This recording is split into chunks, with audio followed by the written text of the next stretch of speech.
Guys, I wanted to meet with you. You've probably heard some things from other classes. A normal teen life can be challenging, but imagine being a principal's daughter.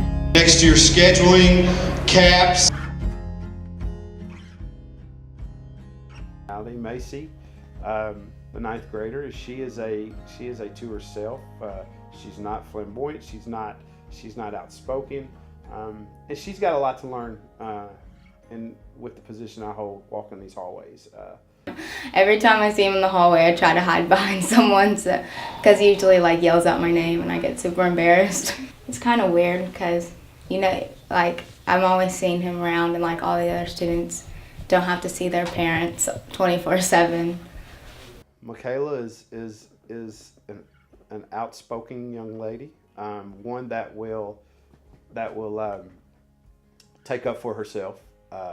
If there's a decision that I was made that she has no clue why I made it or what the decision was, and a student comes to her and questions her about it and starts talking about me, she's the type of kid that will stand up for her and myself, even though she has no clue what decision I made.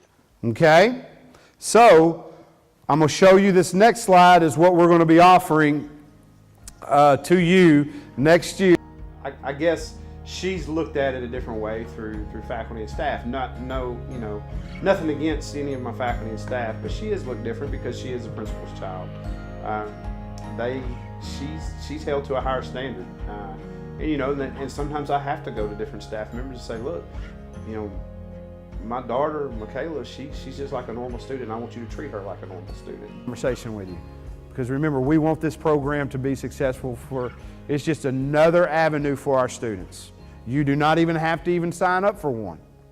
Okay, it is another avenue for our students.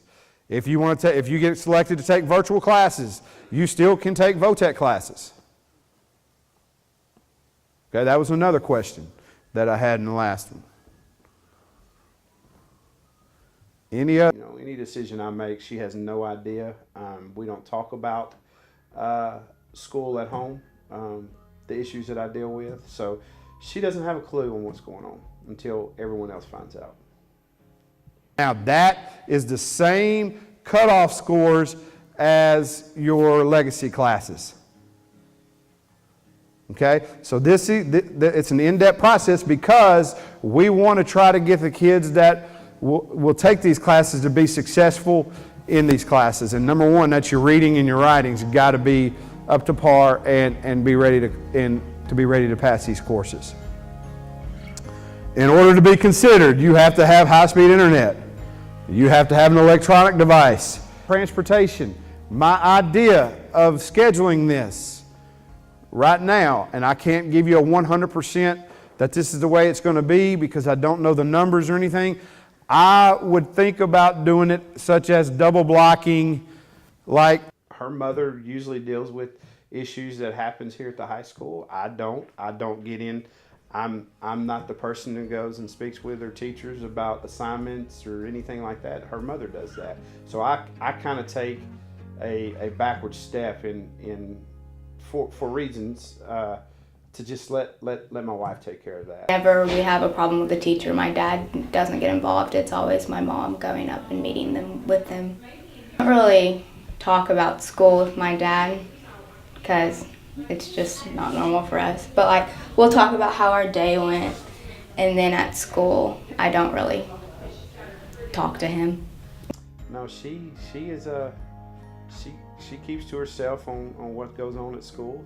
She'll come to me later, probably 3-4 weeks later, and say, "Hey, Dad, did you know this happened a long time ago?" And I said, "Yes, I knew that happened." So a lot of the things that I do know and that's going on that she thinks I don't know, but I do. Classes. If you go through that questionnaire and you submit it, your next step is you're going to have 2 writing prompts. These writing prompts are not just a paragraph, these are full-blown essays. We've got to... We would go places as a family or or if I'm just with myself or with one of the girls or whatever, and if we go to different places, there, you know, if there's a parent there that goes to our school in our community, yeah, there's a high percentage of the time that they will stop us and want to ask different things about school and question us and stuff like that. Now, once you get your courses and you select it, after the CAPS night and all that stuff, we will have the questionnaire open. You will have a definite window on to get everything done to be considered for this. Okay? And like I said, if one step's not, I hope they see me as I'm just Micayla's dad. I'm not Mr. Landry, the principal of the high school that they attend. You know, I joke and have fun with them. You know, I'll do anything for them if they need something. So I mean, it's just a relaxed atmosphere, and that's how I want my house to be away from school. Because, you know, there's a lot of serious things that I have to deal with every day in this office. So when I leave this office, I try to leave it in the office and have that relaxed atmosphere. I'm not the principal when I'm outside this school. It's a hard thing to understand, and it's a hard thing that if you don't live with it every day, that people don't really get. But you know, I don't think about school 24/7. You know, when I'm with my family, I'm with my family.